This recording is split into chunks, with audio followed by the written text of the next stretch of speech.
Through a haze of incense and altar smoke, Yat-zar looked down from his golden throne at the end of the dusky, many-pillared temple. Yat-zar was an idol of gigantic size and extraordinarily good workmanship. He had 3 eyes made of turquoises as big as doorknobs, and 6 arms. In his 3 right hands from top to bottom he held a sword with a flame-shaped blade, a jeweled object of vaguely phallic appearance, and, by the ears, a rabbit. In his left hand were a bronze torch with burnished copper flames, a big goblet, and a pair of scales with an egg in one pan balanced against a skull in the other. He had a long bifurcate beard made of gold wire, feet like a bird's, and other rather startling anatomical features. His throne was set upon a stone plinth about 20 feet high, into the front of which a doorway opened. Behind him was a wooden screen, elaborately gilded and painted. Directly in front of the idol, Ghulam the high priest knelt on a big blue and gold cushion. He wore a gold-fringed robe of dark blue, and a tall conical gold mitre, and a bright blue false beard, forked like the idol's golden one. He was intoning a prayer and holding up in both hands, for divine inspection and approval, a long curved knife. Behind him, about 30 feet away, stood a square stone altar, around which 4 of the lesser priests, in light blue robes with less gold fringe and dark blue false beards, were busy with the preliminaries to the sacrifice.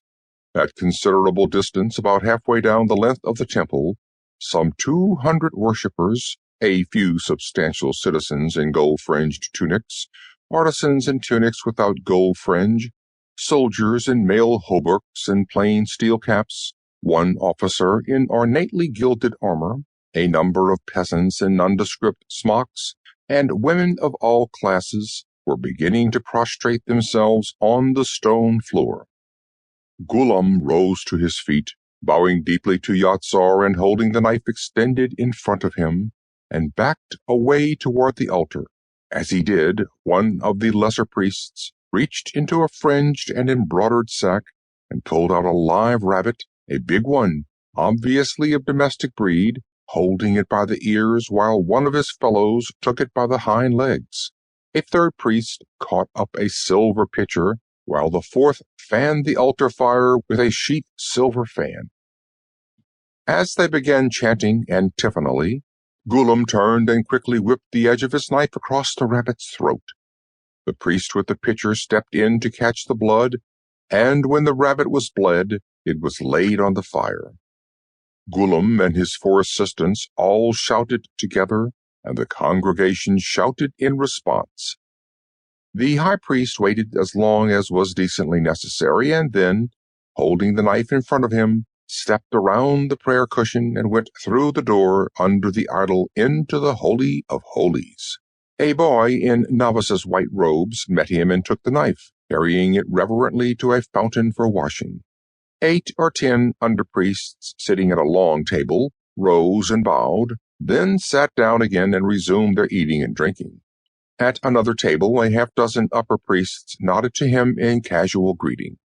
Crossing the room, Ghulam went to the temple veil in front of the house of Yat-zar, where only the highest of the priesthood might go, and parted the curtains, passing through until he came to the great gilded door. Here he fumbled under his robe and produced a small object like a mechanical pencil, inserting the pointed end in a tiny hole in the door and pressing on the other end. The door opened, then swung shut behind him, and as it locked itself, the lights came on within. Ghulam removed his mitre and his false beard, tossing them aside on a table, then undid his sash and peeled out of his robe. His regalia discarded, he stood for a moment in loose trousers and a soft white shirt, with a pistol-like weapon in a shoulder holster under his left arm. No longer Ghulam, the high priest of Yat-zar, but now StranorSleth, resident agent of this timeline of the 4th level Proto-Aryan sector for the Transtemporal Mining Corporation. Then he opened a door at the other side of the anteroom and went to the antigrav shaft, stepping over the edge and floating downward.